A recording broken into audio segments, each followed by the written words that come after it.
Welcome to C R International School online classes. Hello students, continue करते हैं अपने next topic. और आज का हमारा जो टॉपिक है वो है ideal solution and non ideal solution and difference between the ideal and non ideal solution. Okay, तो जैसे हमारे लास्ट वीडियोस के बेटा जो टॉपिक थे आप याद करिए वो क्या थे। हमारा लास्ट 2 वीडियोस से 3 वीडियोस में जो टॉपिक था वो था वेपर प्रेशर। ठीक है, vapour pressure of a pure substance and in A solution. मतलब जैसे हमारे पास एक प्योर वाटर है, तो प्योर वाटर का वेपर प्रेशर कितना होता है, कैसे निकालते हैं, वो किन फैक्टर्स पे डिपेंड करता है। और जब हम किसी प्योर सब्सटेंस में कोई चीज़ मिक्स कर देते हैं, मतलब एक सोल्यूशन बन जाता है, तो सोल्यूशन का जो वेपर प्रेशर होता है वो कैसे निकालते हैं, किन बातों पे डिपेंड करता है। ठीक है, अभी तक हमारी ये सब चीज़ें चल रही थी बेटा। तो जिसमें हमने देखा था कि अगर हमारा जो सॉल्यूट है जिसको हम ऐड करते हैं अगर वो वॉलेटाइल है, तो हमने एक एक्सप्रेशन लिया था राउट लॉ फॉर वॉलेटाइल सॉल्यूट। और अगर हमने बेटा जो सब्सटेंस ऐड किया है, मतलब जो सॉल्यूट का काम कर रहा है, अगर वो नॉन वॉलेटाइल है, क्लियर है पॉइंट, तो भी सॉल्यूशन के वेपर प्रेशर किस तरीके से हम निकालते हैं, क्लियर, ये हमने लिया था। Is that clear? तो Raoult law for volatile solute and Raoult law for non volatile solute, is that clear? तो ये भी बेटा उन्हीं ऐसे ही सॉल्यूशंस के वेपर प्रेशर के रिगार्डिंग ही आइडियल और नॉन आइडियल सॉल्यूशन है। ठीक है, मतलब जब हम 2 या मोर देन 2 सब्सटेंस को आपस में मिक्स करते हैं, मतलब सॉल्यूशन है हमारे पास, कहने का 2 सब्सटेंस को मिक्स करके एक सॉल्यूशन बनाया गया है, और वो सॉल्यूशन है आइडियल है कि नहीं, कि वो आइडियल है कि नॉन आइडियल है। तो ये हमें कैसे पता चलता है, क्या कंडीशंस है बेटा आइडियल सॉल्यूशन की। जैसे आप याद करो +1 में हमारे पास जो एक चैप्टर था काइनेटिक थ्योरी ऑफ फिजिक्स में था, काइनेटिक थ्योरी ऑफ गैसेस, और हमारे यहाँ स्टेट ऑफ मैटर गैसेस। ठीक है, वहाँ पर एक आइडियल गैस इक्वेशन आई थी। तो हम क्या करते थे, हमारे कई सारे गैस लॉ थे, चार्ल्स लॉ, वॉइस law, Dalton's law, Graham diffusion law, कई सारे थे। तो इन सब में क्या होता था, एवोगैड्रो लॉ जो था, तो इन सारे लॉ को मिला के एक इक्वेशन बनाएगी, क्या, आइडियल गैस इक्वेशन, पीवी बराबर एनआरटी। तो जो गैस पीवी बराबर एनआरटी को फॉलो करती है, या मैं कह सकता हूँ चार्ल्स लॉ, वॉइस लॉ है ना, एवोगैड्रो लॉ, डाल्टन्स लॉ, इनको इकट्ठा फॉलो करती है, एक साथ सारे लॉ जिस पे एप्लीकेबल होते हैं सबको फुलफिल करें। या एक बार मैं कह दूँ, इन सारे लॉ से मिलकर एक इक्वेशन बनी जिसको बोलते हैं हम आइडियल गैस इक्वेशन।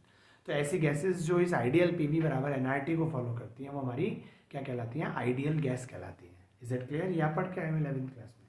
तो इसी तरीके से आइडियल सोल्यूशन क्या कहलाते हैं। ठीक है, तो ये भी वही चीज़ पे बेस करता है, जैसे आपने जो सब्सटेंस मिलाया किसी प्योर सब्सटेंस में, जिससे मिलके क्या हुआ, एक सोल्यूशन बन के तैयार हुआ, तो उस सोल्यूशन का वेपर प्रेशर, उस प्योर सब्सटेंस के वेपर प्रेशर, उनके बीच के जो रिलेशन होते हैं जो हमने राउट लॉ में पढ़े। ठीक है, ये भी चीज़ उसी चीज़ पे बेस्ड होती है। तो अब मैं जल्दी से पॉइंट पे आता हूँ। तो जो हमारे आइडियल सॉल्यूशंस होते हैं बेटा, आइडियल सॉल्यूशन क्या होते हैं कि जो राउट लॉ को ओबे करें। जो पहली या मैंडेटरी कंडीशन क्या है, विच ओबे द सॉल्यूशन, ठीक है ना, द सॉल्यूशंस, ठीक है, विच ओबे द राउट्स लॉ। ठीक है, तो राउट लॉ को ओबे करें वो हमारे क्या कहलाते हैं, है ना, आइडियल। राउट लॉ क्या होता है आपको पता है, for volatile and for non volatile solute. तो जो दोनों कंडीशंस है, वॉलेटाइल वाला अगर सॉल्यूट है तो वॉलेटाइल वाले राउट लॉ को, और अगर हमारा नॉन वॉलेटाइल सॉल्यूट है तो नॉन वॉलेटाइल वाले राउट लॉ को फॉलो करें। तो ये चीज़ समझ में आई आपको एक चीज़ बेटा।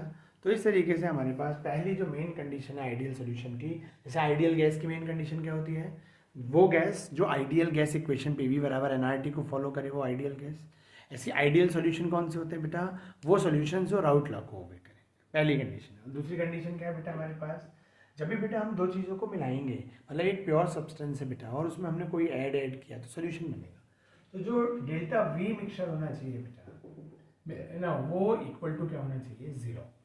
मतलब कहने का मतलब ये कि आपके पास कोई प्योर सब्सटेंस है, उसका कुछ वॉल्यूम है, आपने उसमें कोई एडिटिव ऐड किया, उसमें सॉल्यूट ऐड कर दिया, तो मिलके एक सोल्यूशन बना। तो सॉल्यूशन के भी वॉल्यूम में डेल्टा वी मिक्सचर, मतलब मिक्स करने के बाद जो टोटल वॉल्यूम हुआ और पहले जो वॉल्यूम था उसमें देयर इज़ नो चेंज, मतलब जो वॉल्यूम पहले था प्योर सब्सटेंस का, वो एक सॉल्यूट को ऐड करने के बाद सॉल्यूशन का भी जो वॉल्यूम बना वो भी वही का वही है, देयर इज़ नो चेंज। मतलब है ना, delta V mixture equal to 0, मतलब क्या है, V2 minus V1। Delta we क्या होता है, V2 minus V1। Final volume में से आप इनिशियल वॉल्यूम को डिवाइड करो, 0 आया, इसका मतलब क्या निकल रहा है कि इनिशियल वॉल्यूम और फाइनल वॉल्यूम में आपस में कैसे हैं, बराबर। तो मिक्सिंग करने के बावजूद भी वॉल्यूम में कोई चेंज नहीं है। और इसी तरीके से बेटा जो डेल्टा एच मिक्सिंग होती है, मतलब एंथैल्पी चेंज जो होती है सॉल्यूशन की, वो भी क्या हो, 0 हो। मतलब आप सोचो कोई एक सब्सटेंस है, उसकी अपनी एक एनर्जी होती है, सॉल्वेंट की अपनी एक एनर्जी होती है, और डिफरेंट डिफरेंट सब्सटेंस की एनर्जी क्या होती है बेटा, डिफरेंट डिफरेंट होती है। तो जब हम टू डिफरेंट सब्सटेंस को मिक्स करेंगे तो उनकी एनर्जी में भी क्या आना चाहिए, एक चेंज आना चाहिए, है ना। लेकिन यहाँ पर क्या है, जो एंथैल्पी चेंज है, जो एनर्जी चेंज है आफ्टर द मिक्सिंग, वो भी क्या है, ज़ीरो। मतलब मिलाने से पहले, मिलाने के बाद दोनों टाइम की जो एंथैल्पी है वो सिमिलर है, एनर्जी क्या है, सिमिलर है। तो जो एनर्जी चेंज है, जो एंथैल्पी चेंज है, वो क्या है, ज़ीरो है। तो बेटा ये तीन कंडीशंस होती हैं हमारी किसकी, आइडियल सॉल्यूशंस की। Is that clear? तो याद रहेगा, सबसे पहली चीज़ आइडियल सॉल्यूशन क्या होता है, आपसे कोई पूछे तो ऐसे सॉल्यूशंस जो राउट लॉ को ओबे करें, और after the mixing that volume है ना, the change in the volume कितना हो, जीरो हो। आफ्टर द मिक्सिंग जो चेंज इन द एंथैल्पी है वो भी कितनी हो, जीरो। मतलब there is no change in the volume after the mixing and there is no change in the enthalpy after the mixing. Okay, तो ये बेटा मेन तीन कंडीशन है हमारी किसकी, आइडियल सोल्यूशन की। अब देखो इसी चीज़ को हमने रिप्रेजेंट कैसे किया है, अब राउटला वाली कंडीशन को डिफाइन करने के लिए, क्योंकि राउटला क्या होता है बेटा, वेपर प्रेशर को ही तो शो करता है, ठीक है। तो वो ये इस पे ग्राफ बेटा रिप्रेजेंट है। तो देखो हमारे पास एक्स एक्सिस पर क्या है, मोल फ्रैक्शन, और मोल फ्रैक्शन किसका, मान लो हमारे पास दो कंपोनेंट है, मान लो फॉर एग्जांपल देखो डायग्राम से बताता हूँ, मान लो कोई ये एक सब्सटेंस है ए, ठीक है, ये ए सब्सटेंस है, और मान लीजिए हमारे पास क्या है, कोई बी सब्सटेंस है, क्लियर पॉइंट। अब हमने इन दोनों को मिक्स कर दिया, क्लियर पॉइंट, हमने इन दोनों को मिक्स किया, तो अब यहाँ पर क्या है, ए और बी दोनों मिक्स हो गए। तो मैं ऐसे करता हूँ, जो बी है उनको डार्कन बनाता हूँ, जिससे आपको क्लियर हो पाए कि ए तो होलो वाले हैं और बी कौन से बेटा, डार्कन वाले हैं, क्लियर पॉइंट। तो इस तरीके से तो हमारे पास जो ए और बी के मॉलिक्यूल जो है बेटा, वो क्या हो गए, एक दूसरे में मिक्स हो जाएंगे, इसी को तो सॉल्युबिलिटी बोलते हैं, आपको याद हो, क्लियर। तो इस तरीके से ए और बी के क्या हुई, मिक्सिंग हुई, एक सोल्यूशन बन के तैयार हुआ।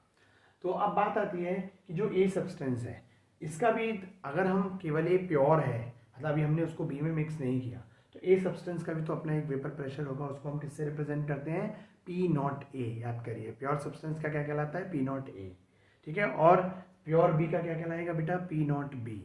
और जब हम इन दोनों को मिक्स कर देंगे, मिक्स करने के बाद वही चीज़, वही वेपर प्रेशर क्या कहलाता है, पार्शियल वेपर प्रेशर ऑफ ए, तो उसको हम किससे रिप्रेजेंट करते हैं, पी ए।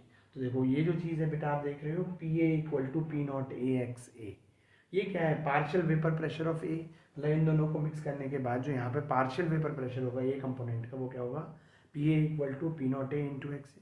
और इसी मिक्सिंग में जो बी कंपोनेंट का जो पार्शियल प्रेशर होगा वो कितना होगा, है ना, पी बी इक्वल टू, तो partial vapour pressure of B equal to क्या होगा, P naught B into X B.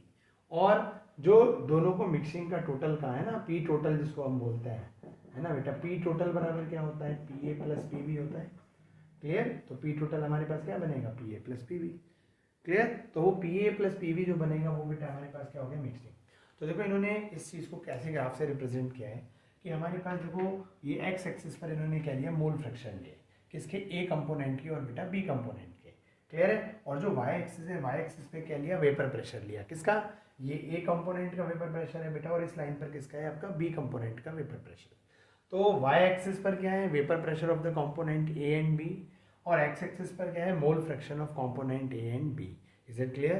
तो अब देखो यहाँ पर फॉर एग्जांपल देखो ये लाइन किसको शो कर रहे हैं, स्टार्टिंग में हमारे पास क्या है, देखो मोल फ्रैक्शन ऑफ ए क्या माना जाता है, एनसीईआरटी की बुक में याद करिए, ए को सॉल्वेंट मानते हैं और बी को हम क्या मानते हैं, सॉल्यूट। और जब हमारे पास स्टार्टिंग में कौन है बेटा, केवल प्योर सब्सटेंस ही तो है, उसमें हमने कोई चीज़ मिक्स तो नहीं करी ना, तो जो वेपर प्रेशर होगा वो किसका होगा, प्योर सब्सटेंस ए का ही होगा, और बी तो उसमें है ही नहीं, मतलब सॉल्यूट तो अभी हमने उसमें ऐड ही नहीं किया, तो उसका कितना होगा, जीरो होगा। तो वही चीज़ यहाँ पर है, इन स्टार्टिंग इनिशियल कंडीशन में क्या है कि जो मोल फ्रैक्शन है वो ए कंपोनेंट का है और बी का कितना है, जीरो। और मिक्सिंग करने के बाद अब वो सॉल्यूशन का बन गया, तो सॉल्वेंट तो बचा नहीं, तो देखो बाद में क्या हो गया, सॉल्वेंट मतलब ए का कितना हो गया, जीरो, है ना। और जो भी मोल फ्रैक्शन है वो किस पे, सॉल्यूशन का जो मोल फ्रैक्शन होता है वो डायरेक्टली प्रोपोर्शनल किसके होता है, मोल फ्रैक्शन ऑफ सॉल्यूट के, और सॉल्यूट यहाँ कौन है, बी। तो इसलिए देखो क्या हो गया, एक्स बी बराबर क्या हो गया, 1 हो गया। ये चीज़ आपको समझ में आई, स्टार्टिंग में एक्स ए बराबर 1 है और एक्स बी बराबर 0, क्यों, क्योंकि स्टार्टिंग में जब हमने मिक्सिंग नहीं करी, प्योर सब्सटेंस है, प्योर सब्सटेंस है ना, तो उसका हमारे पास फुल मोल्स हैं और सॉल्यूट के हैं ही नहीं। मिक्सिंग करने के बाद जो सॉल्यूशन बना, और सॉल्यूशन के जो मोल फ्रैक्शन होता है उसमें रोल किसका होता है, सॉल्यूट के मोल्स का। तो देखो सॉल्यूट कौन है, बी, और बी के मोल्स पे बंधे रखे, और सॉल्वेंट का तो अब ना मतलब कोई मीनिंग ही नहीं बचा, सॉल्यूशन या सॉल्यूट, है ना, तो सॉल्वेंट क्या हो गया, 0। तो अब देखो इसलिए स्टार्टिंग में देखो क्या है, ये डॉटेड लाइन किस बात को शो कर रही है कि जैसे जैसे मोल फ्रैक्शन बढ़ा, है ना, तो हमारे पास क्या है, जो vapour pressure of A component है, प्योर सब्सटेंस का तो कितना है, प्योर वेपर ए का, तो पी नॉट ए हो गया ये, और धीरे धीरे बेटा वो धीरे धीरे आपका कम होता है यहाँ तक आ गया वो जीरो। और शुरू में क्या है, सॉल्यूट वाले का जीरो है, और बढ़ते बढ़ते वो यहाँ पे क्या आ जाएगा, पी नॉट भी। ठीक है, तो ये जीरो से बढ़ते बढ़ते कहाँ आ गया, पी नॉट भी आ गया। और ये लाइन है ना आपके vapour pressure of A component को शो करिए, ये line vapour pressure of B component को शो करिए, और इन दोनों को पॉइंट्स को मिलाने वाली जो लाइन है ये बेटा आपके जो पी टोटल है, Dalton's law of partial pressure में पी ए प्लस पी भी कर देते हैं, तो इस मिक्सचर के टोटल है ना पी टोटल को रिप्रेजेंट कर रही है, तो पी ए प्लस पी भी हुआ इस तरीके से। तो ये तो बेटा क्या है, ग्राफिकली रिप्रेजेंटेशन हुआ, लेकिन मेन जो डेफिनेशन है वो आपको समझ में आई। अब हम बात करते हैं इस आइडियल सोल्यूशन के पीछे के बेटा रीजंस के बारे में। ठीक है, वो रीज़न क्या है आइडियल का। ठीक है, तो अब देखो बात करते हैं हमारे पास रीज़न, और रीज़न इसी डायग्राम में छुपा हुआ है, थोड़ा ध्यान से देखना बेटा। ठीक है, और उसी रीज़न से हम यहाँ इन पॉइंट्स की तरफ भी पढ़ेंगे, और यही इसका अपोजिट रीज़न किसका बन जाएगा बेटा, आपके नॉन आइडियल का। तो ध्यान से सुनना, ध्यान से देखना चीज़ों को, क्लियर है। तो reason for ideal solution, reason for है ना आइडियल सोल्यूशन, तो देखो वो क्या होता है हमारे पास रीज़न फॉर आइडियल सोल्यूशन बेटा, कि इसके लिए आपके बुक्स में एक रीज़न मिलेगा एफ ए डैश बी। ये डैश बी जो है ये रिप्रेजेंट करता है ए और बी के बीच का इंटरमोलिकुलर फोर्सेस, और एफ मतलब फोर्स, पार्टिकल ए और पार्टिकल बी, मतलब देखो पार्टिकल ए कौन सा है, होलो वाला, और पार्टिकल बी कौन सा है, ये डार्क वाला, और इन दोनों पार्टिकल के बीच का फोर्स ऑफ अट्रैक्शन वो किससे रिप्रेजेंट होता है, आपके समझ में आ गया, इस तरीके से। और ये इक्वल होता है किसके, एफ ए और ए पार्टिकल के बीच का, और एफ बी और बी पार्टिकल के बीच का। क्लियर है पॉइंट, मतलब क्या, अब इस चीज़ का मीनिंग क्या है, और यही चीज़ रिप्रेजेंट करता है इन दोनों को, ध्यान से देखना। तो देखो बेटा ये चीज़ होता है कि जैसे कोई ए सब्सटेंस है अभी जो सेपरेट है, इंडिविजुअल है, तो जो ए पार्टिकल्स हैं, ए सब्सटेंस के जो पार्टिकल्स हैं, इसके बीच भी अपना कोई इंटरमोलिकुलर फोर्स ऑफ अट्रैक्शन होगा। ए और ए सारे ए पार्टिकल्स के बीच का ही फोर्स ऑफ अट्रैक्शन वो क्या कहलाएगा, वो ये कहलाएगा, है ना, मतलब एफ मतलब force of attraction between the particle of A and A. ठीक है, इसी तरीके से यहाँ पे जो बेटा बी है, बी और बी पार्टिकल के बीच का जो फोर्स ऑफ अट्रैक्शन है वो क्या कहलाएगा, एफ बी डैश बी आ गया। तो बी और बी पार्टिकल के बीच का फोर्स ऑफ अट्रैक्शन क्या कहलाएगा, F B dash B. Clear, ये डैश है, माइनस नहीं है, याद रखना है ना, मतलब it is represent the force of attraction between B particle and the B particle. तो एक जैसे बी बी के बीच का, ए के पार्टिकल के बीच का फोर्स ऑफ अट्रैक्शन, और ये दोनों क्या है, आपस में बराबर है। ऐसा बहुत रेयरली होता है कि बेटा टू डिफरेंट सब्सटेंस हो, अलग अलग एलिमेंट के एटम से मिलके बने हुए सब्सटेंस हो, और उनके बीच का फोर्स ऑफ अट्रैक्शन क्या हो, इक्वल हो, ऐसा बहुत रेयरली होता है। ठीक है, नहीं तो आपको याद करो फिजिक्स में भी ये फिनोमेना तो आप पढ़ के आए हो कि आइडियल से ब्लैक बॉडी होती है, आइडियल ब्लैक बॉडी है ना, ये बहुत रेयर होते हैं। क्लियर पॉइंट, ये तो एक कॉन्सेप्ट है हाइपोथेटिकली। ठीक है, नहीं तो वही वाली चीज़ है कि हमारे पास ए और बी टू डिफरेंट सब्सटेंस हैं, ए के बीच का फोर्स ऑफ अट्रैक्शन जब बराबर होता है किसके, बी और बी पार्टिकल के बीच का, तो आप ही बताओ जब इन दोनों को आप मिक्स करोगे तो जो फोर्स ऑफ अट्रैक्शन ए और ए के बीच में है वही फोर्स ऑफ अट्रैक्शन बी और बी के बीच में है, तो दोनों की वैल्यू बराबर नहीं हो जाएंगी आपस में। तो जब हम इन दोनों को मिक्स करेंगे तो इसमें जो फोर्स ऑफ अट्रैक्शन ए इस पे लगा रहा है वही फोर्स ऑफ अट्रैक्शन ए का किस पे लगेगा, बी पे। जो ए और ए के बीच का फोर्स है वही ए और बी के बीच का फोर्स है। समझना कि बी और बी के बीच का फोर्स जो है वही ए और बी के बीच का फोर्स है। तो इस तरीके से जो जब हम ऐसे सब्सटेंस को आपस में मिलाएंगे तो ए और बी मतलब डिफरेंट सब्सटेंस के पार्टिकल के बीच का भी फोर्स ऑफ अट्रैक्शन क्या हो जाएगा, इक्वल हो जाएगा। तो ये कंडीशन बन के तैयार हुई। आगे पॉइंट समझ में कि when the force of attraction between the one type of particles is equal to with the force of attraction between the second type of particle and when we mix that both type of particles, और जब हम इन दोनों type के particles को mix कर देते हैं then the force of attraction developed between the different particles A and B are same to be the A and B and B. तीनों ही आपस में बराबर हो गए। जो फोर्स ऑफ अट्रैक्शन ए और ए के बीच में है वही फोर्स ऑफ अट्रैक्शन बी और बी के बीच में, और वही ए और बी के बीच में बन गया। तो आप ही बताओ जब जो फोर्स ऑफ अट्रैक्शन ए और ए के बीच में है वही बी और बी के बीच में है, तो जो डिस्टेंस इन ए के बीच में होगी वही बी और बी पार्टिकल्स के बीच होगी, और वही सेम फोर्स ऑफ अट्रैक्शन ए और बी के बीच में है, तो जो डिस्टेंस यहाँ पर ए और ए के बीच में और यहाँ बी और बी के बीच में वही डिस्टेंस यहाँ ए और बी के बीच में होगी नहीं, और फोर्स ऑफ अट्रैक्शन भी बराबर होगा नहीं। तो जब डिस्टेंस भी सेम है तो ना तो वॉल्यूम बढ़ेगा, तो जो इन पार्टिकल्स के द्वारा ऑक्यूपाइड वॉल्यूम है, जब पार्टिकल के बीच के डिस्टेंस बराबर है, जो डिस्टेंस यहाँ पर है पार्टिकल्स की वही डिस्टेंस यहाँ पर है, वही डिस्टेंस यहाँ पर है, तो जब सभी जगह बेटा same distances, same intermolecular forces हैं बिटवीन द पार्टिकल, चाहे वो सेम हो चाहे डिफरेंट हो, तो उन पार्टिकल्स के द्वारा जो स्पेस या वॉल्यूम ऑक्यूपाइड होगा वो भी क्या होगा, जो वॉल्यूम यहाँ ऑक्यूपाइड हो रहा होगा बेटा वही वॉल्यूम यहाँ ऑक्यूपाइड हो रहा होगा, वही यहाँ होगा। तो अभी तो समझ में आया, तो आप समझ में आया। अब मिक्स करने के बावजूद भी वॉल्यूम में चेंज क्यों नहीं आया, इज दैट क्लियर? ये चीज़ समझ में आई आपको, नहीं आई बेटा? तो इस तरीके से बेटा हमारे पास ये कंडीशन बन के तैयार हुई। तो अब आप क्लियर कर, तो इस टाइप के जो सॉल्यूशंस होते हैं, तो अब आपसे पूछे कि भाई जो आइडियल सॉल्यूशन होते हैं उसमें मिक्स करने के बावजूद भी वॉल्यूम में चेंज क्यों नहीं आता, तो उसका रीज़न क्या है बेटा, ये वाला। तो आप उसे बता सकते हो कि मिक्स करने के बाद भी वॉल्यूम में चेंजेस इसलिए नहीं आया क्योंकि जो फोर्स ऑफ अट्रैक्शन मिलाने से पहले ए और ए पार्टिकल के बीच में है वही बी और बी पार्टिकल के बीच में है, और मिलाने के बाद वही सेम फोर्स ऑफ अट्रैक्शन ए और बी पार्टिकल के बीच में है। तो जब कंस्टिट्यूएंट पार्टिकल, डिफरेंट पार्टिकल्स के बीच का फोर्स ऑफ अट्रैक्शन बराबर, तो उनके पार्टिकल्स के बीच का जो इंटरमोलिकुलर डिस्टेंस है वो बराबर, उनसे ऑक्यूपाइड वॉल्यूम बराबर। जब वॉल्यूम जो पहले इन पार्टिकल्स का इंडिविजुअली वही मिक्सिंग के बाद ए और बी का वॉल्यूम है, तो जब मिक्सिंग के बाद भी वॉल्यूम में चेंजेस नहीं आ रहा तो डेल्टा बी मिक्सिंग क्या हो जाएगी, जीरो।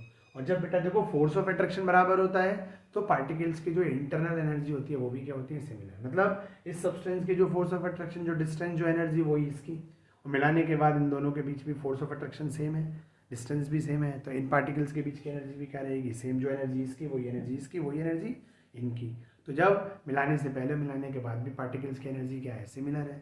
तो मिलाने, तो बताओ आप फाइनल एनर्जी में से इनिशियल एनर्जी घटाओगे, दोनों ही बराबर है, तो डिफरेंस क्या आएगा, जीरो। तभी तो डेल्टा एच मिक्सिंग क्या आई है बेटा, जीरो। आ गया क्लियर? तो डेफिनेशन समझ में आई आपको? आइडियल सॉल्यूशन आपसे कोई पूछे वो क्या होता है जी, ये होता है जी आइडियल। आइडियल की कंडीशन ये तीन है। ये तो चलो ये ग्राफिकली रिप्रेजेंटेशन हो गया। उसका रीज़न क्या है, उसका रीज़न ये है। अब आपसे पूछा जाए फिर ये आइडियल सॉल्यूशन की कोई एग्जाम्पल बताइए जिनमें ये चीज़ें मिले। तो देखो सीधी सी पॉइंट है, एग्जाम्पल के लिए एक ही कंडीशन हम आपसे कहेंगे कि जब दो अलग कंपाउंड्स हैं लेकिन उनकी कैटेगरी सेम है, जैसे मान लो दोनों ही अल्कोहल हो, है ना, जैसे मान लो मीथेनॉल एंड इथेनॉल, तो मीथेनॉल भी क्या है, एक अल्कोहल है, और इथेनॉल भी क्या है बेटा, एक अल्कोहल है, दोनों ही अल्कोहल है। तो जो फोर्स देखो, हाइड्रोजन बॉन्डिंग वाला फोर्स ऑफ अट्रैक्शन मिथेनॉल के बीच है, हाइड्रोजन बॉन्डिंग वाला फोर्स ऑफ अट्रैक्शन है ना इथेनॉल के बीच है। एल्केन सही है नहीं, मान लो हेप्टेन, ब्यूटेन, ऑक्टेन। तो जो सिमिलर कैटेगरी के कंपाउंड होते हैं, मतलब अगर दो कंपाउंड जो एक ही फंक्शनल ग्रुप वाली या एक ही कैटेगरी से बिलोंग करें, तो जो इंटरमोलिकुलर फोर्सेस का रीजन इसके बीच में है वही इंटरमोलिकुलर फोर्सेस का रीजन इसके बीच रहेगा, ठीक है नहीं बेटा? तो ये उनके एग्जाम्पल्स होते हैं, तो याद रखिएगा। तो ये चीज़ आपको समझ में आया? तो इस तरीके से हमने बेटा आपको एक पूरा टॉपिक कवर किया, आइडियल सोल्यूशन। क्लियर है? अब अगले वीडियो में हम आपको लेंगे, तो इस आइडियल में तो कोई इशू नहीं बेटा, ठीक है? बाकी कोई इशू हो तो आप पूछ सकते हो मुझसे, ठीक है नहीं? आप व्हाट्सएप पे मैसेज करके मुझे पूछ सकते हो, कोई इशू नहीं है। अब अगली वीडियो में बेटा हम लेंगे आइडियल का कंपैरिजन नॉन आइडियल से, ठीक है? अभी तो मैंने इस पूरी वीडियो में आपको क्लियर, क्योंकि देखो बेटा एक बार अगर आपको आइडियल अच्छे से समझ में आ गया कि आइडियल सॉल्यूशन क्या होते हैं, उनके पीछे का रीज़न क्या है, और इस रीज़न की वजह से कैसे डेल्टा वी मिक्सचर और डेल्टा एच मिक्सचर जीरो हुई, अगर ये चीज़ आपको क्लियर होगा थ्रू दिस डायग्राम, तो नॉन आइडियल तो 10 मिनट का खेल है बस यही सब चीज़ों पे बेस्ड है, इन्हीं सारी चीज़ों पे यही सेम ऐसी कुछ टर्म वहाँ ये रीज़न आएंगे, थोड़ा डिफरेंट। तो अगर आपको एक बार ये समझ में आ गया तो आपको बेटा नॉन आइडियल समझने में 5 मिनट भी नहीं लगेंगे, ठीक है? तो अभी आप इसको समझिए और नेक्स्ट वीडियो में हम लेंगे किसको, non ideal solution. Okay, thank you.